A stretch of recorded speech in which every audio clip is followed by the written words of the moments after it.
Let me just start by asking you, what is it like for you to revisit your very first movie? Oh my gosh, like there were quite a number of years after I made this that I couldn't watch it.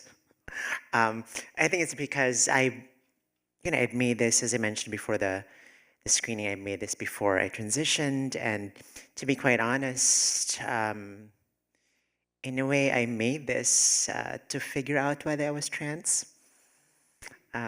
I was born and raised in the Philippines, and I was getting to know myself and becoming interested in cinema. I think those two kind of happened at the same time. And I remember watching Clute by Alan J. Pakula from 1971 and starring Jane Fonda. And kind of this, in a way, double life that she's leading. It was about a few years after I moved from the Philippines to New York. I was here actually, I moved here to pursue my master's. I was pursuing an MBA at NYU, of all things. But that was really my excuse to immerse myself in the art house film scene of New York City. So in between my classes at NYU, I would run off to Angelica or IFC or Film Forum. And in between my first and second year of business school, we had a special course at the Cannes Film Festival. And this is becoming such a long-winded answer to your question. And yeah, that was when I realized that I wanted truly to become a filmmaker. And it was when when I saw Clute that I realized that I also wanted to act in the film. And so, kind of watching Señorita now and trying to understand what I was interested in at that time as a filmmaker that continues to interest me now. Kind of doing a postmortem is that I am drawn to women, female characters in particular, who are kind of torn between two worlds and two realities, and who I think it maybe has to do with me being a Pisces, for instance. So that's, in a way, it's a common thread or recurring thread among my films. In Señorita, it's at its most, I think, operatic and theatrical, in that this is a woman who was a sex worker in Manila and tries to start a new life in the province, looking after her good friend's young son while the friend is working abroad. And as I was writing the script for this, I was also thinking a lot about what it would mean to transition in the Philippines. A lot of, or most depictions of trans women in Filipino film, TV, and pop culture are always almost portraits of ridicule or derision. They're either peripheral characters or characters who are not given much depth and complexity. And I wanted to subvert that by giving Donna slash Sophia as much moral complexity. And she's, fundamentally a morally compromised and conflicted character. And so I think when I was making this, it was as a touchstone. I think I wanted to subvert those tropes and notions about trans women in the Philippines. And so that's how I came up with the plot for Señorita. There are flourishes that are like almost lifted verbatim from a number of films. There are some scenes in Clute that I'm trying to reference here. I explicitly told my musical scorer, I want you to make the score of this film sound exactly like In the Mood for Love, the theme, the theme from In the Mood for Love. So things like that. I think because I did not go to film school, I was feeling very insecure um, about my bona fides as a filmmaker, and so I felt that I was consciously, wanting to feel legitimate as a filmmaker by showcasing these different inspirations and flourishes in the film. I think I kind of gotten over that a little bit now, having made, 4 features, but definitely feel very indebted to the filmmakers who have been very foundational in the development of my cinephilia. In addition to your cinephilic education, how did you teach yourself to make films, to be a filmmaker, on a technical level even? Yeah, I've always approached filmmaking and making cinema from an intuitive um, standpoint. I didn't go to film school, I think, one, because I feel like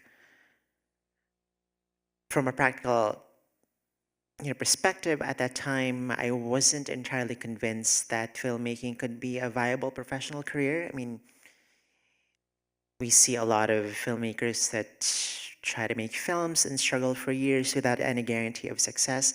But also philosophically, I feel like as a student, film students typically absorb and I think inculcate the the worldview, or at least the sensibility of the teachers that they study under, and their education can be very much circumscribed by what's in the curriculum or what's the canon. And I didn't want to limit my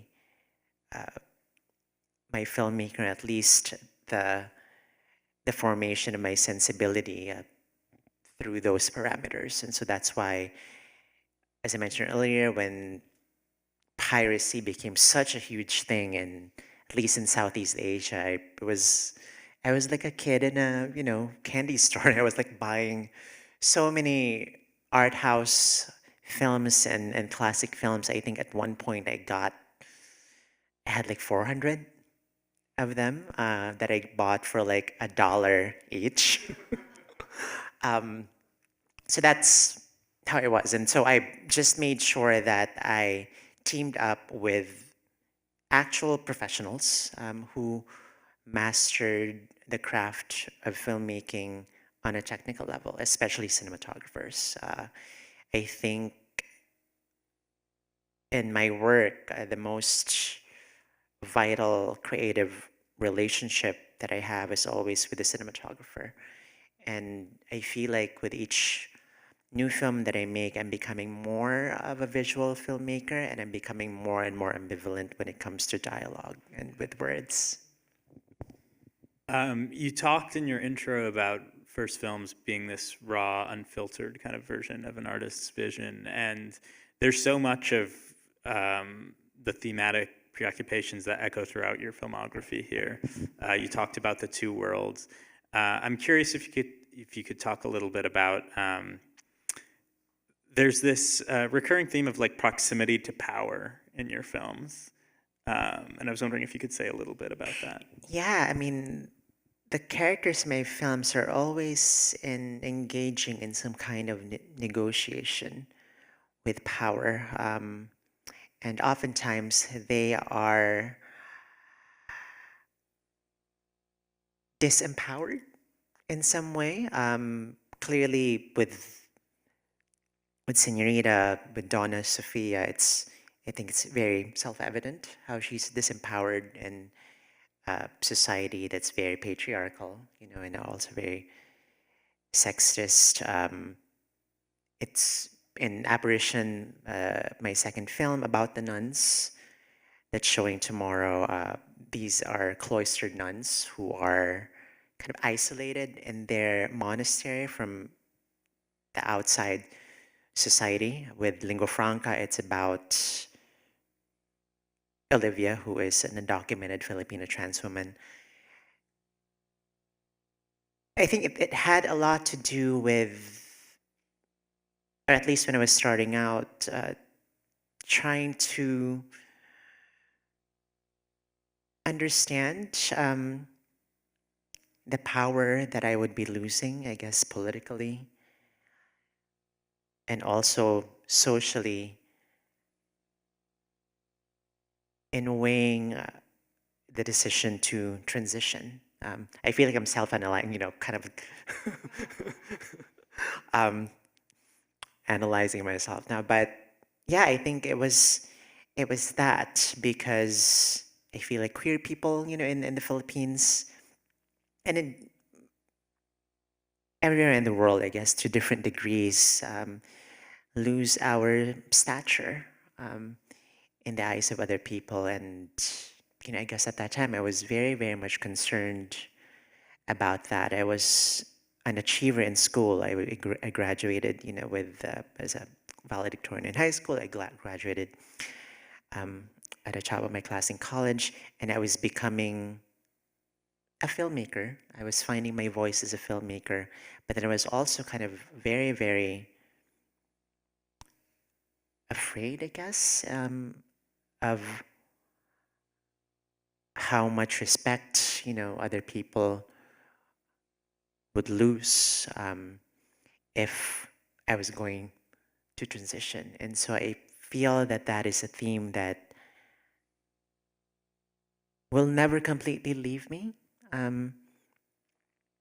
especially after immigrating to the United States, where I continue to feel, this differential and this gap in terms of privilege and power. And even though it's not something that I necessarily think of when I wake up in the morning or when I leave my apartment, I feel like on a subconscious level, it's a thing and a theme that will continue to haunt my characters. Questions from the audience? Feel free to just throw your hand up if you have anything, or shout out. I feel like I'm on the therapist's couch. Over here.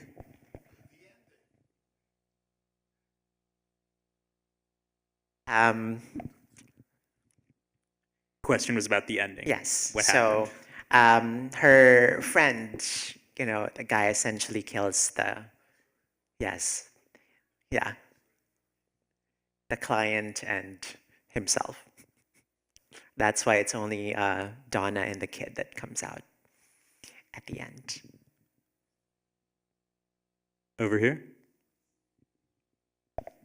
If it's okay, because you sort of opened the door to being therapeutic, I couldn't help but wonder at that time in your life when you showed up on screen. It's your debut feature.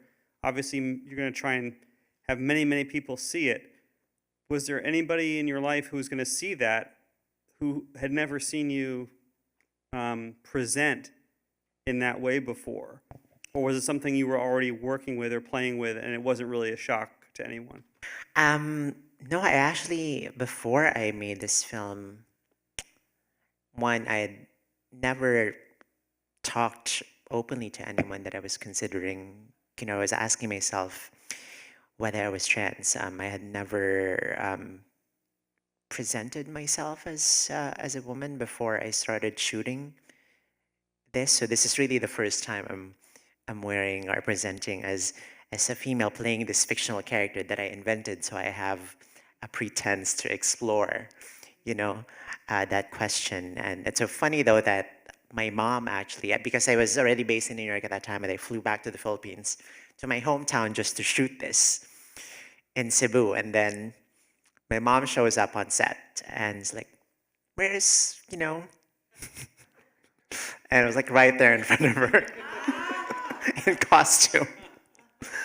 And my dad also showed up separately on a different day, when the political candidates in the film were campaigning, uh, and walking through town. So it was, a very interesting experience, but neither of them have actually seen the finished movie.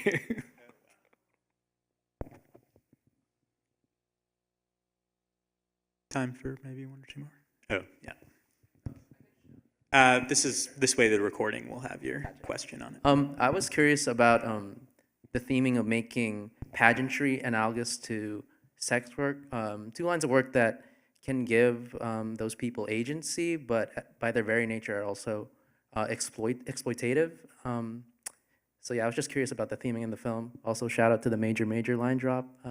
Venus Raj, what a legend. We love that.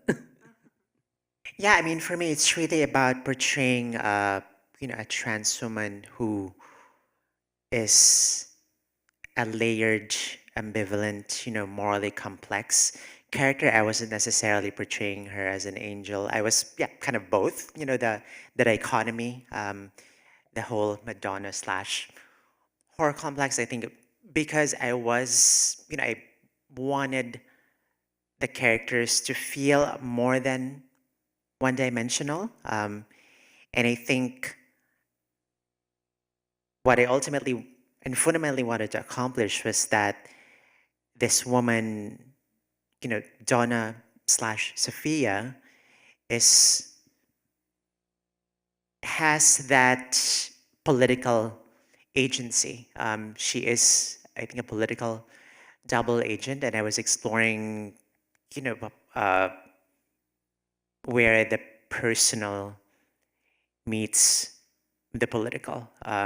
She starts out wanting to leave her old life back in Manila, and moves to the country only to find out that, her former client, who represents the past, is essentially a close crony, an associate of this incumbent town mayor who is corrupt.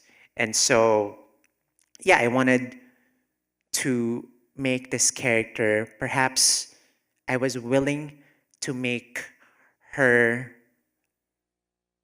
a morally dubious character, if only for people to take her seriously as someone with a political agency and dignity.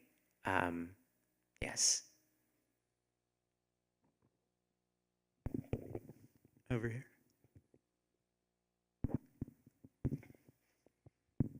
Hello, thank you for being here. While you were talking, I actually realized that we actually never get a confirmation in the movie which one is her real name, Donna or Sophia, and how that's kind of tied to her identity. So I was wondering if you yourself had an idea of which is her real name, if they were both supposed to be like fake names, or if you've given any thought to that.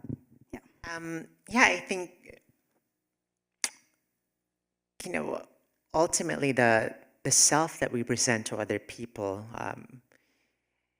as the self that has a public, I think, aspect to it, will always be a kind of performance. So that's all I can say about that, and that, at any given moment, there are two or more selves, and realities about us. That may be the case.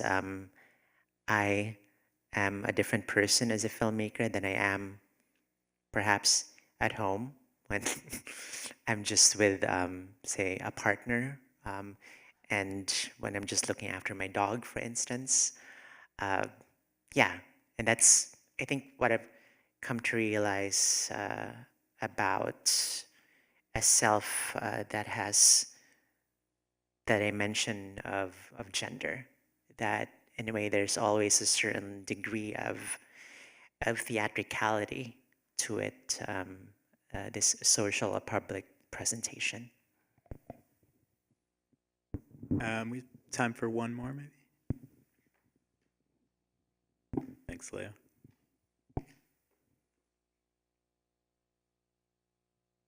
Hi, congratulations on your, first of all, on the retrospective.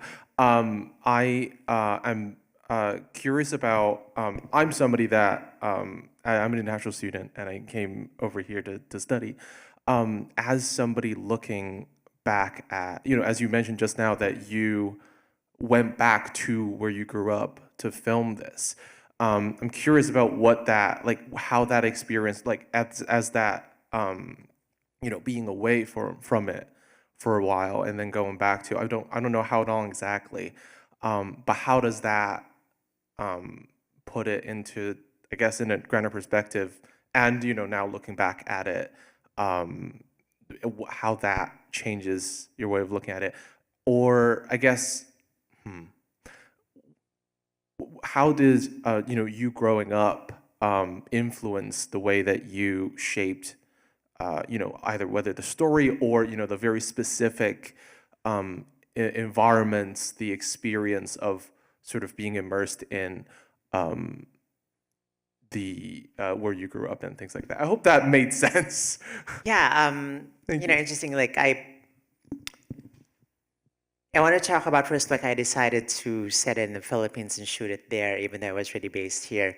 I think practically it's a lot cheaper. I shot this film for $40,000. This was in like 2010. And also, I think one facet of Filipino culture and society that still continues to permeate, at least, I think to a lesser degree now, having, now that it's been 20 years and, after my gender transition, is the influence, the pervasive influence of Catholicism. And like one particular thing that I noticed is, I think my whole attitude towards sexuality and sexual desire. I mean, here, as I mentioned about, the character, there's like the dichotomous dimension to it. There's an element, I think, of shame and guilt and the taboo around sexuality, and that for instance, the sex that takes place in the film is within the parameters of her work, as a sex worker, and her, being trans. But I wanted to, as I also brought up earlier, I wanted to subvert that, and that she is not simply a victim of that, but she's using and leveraging this political, seemingly, political disempowerment to her own means, by using the money that she makes from it to support this underdog candidate that she believes represents genuine, progress for her small town. So a lot of this, I think, is analysis that I did, years after making this film. In a way, there's something really just pure about how I was approaching these themes and issues. And yeah, it's in a way very id, all id in some sense. There's not, a particular elegance or sophistication or refinement stylistically, maybe, that I'm approaching the film, or maybe I'm just too self-critical, hard on myself. But I remember thinking after I shot this, like, wow, like, this is a very verbose film.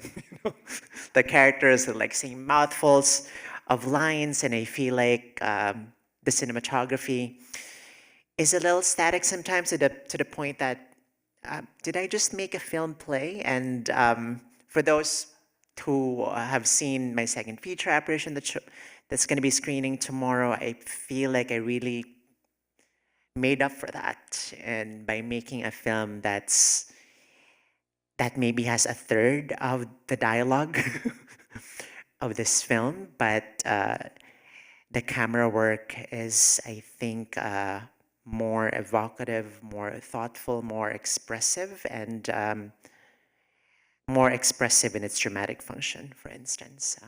Does that answer the question? Okay. Thank you, Isabel. Thank you so much, Inney. Thank you so much for coming.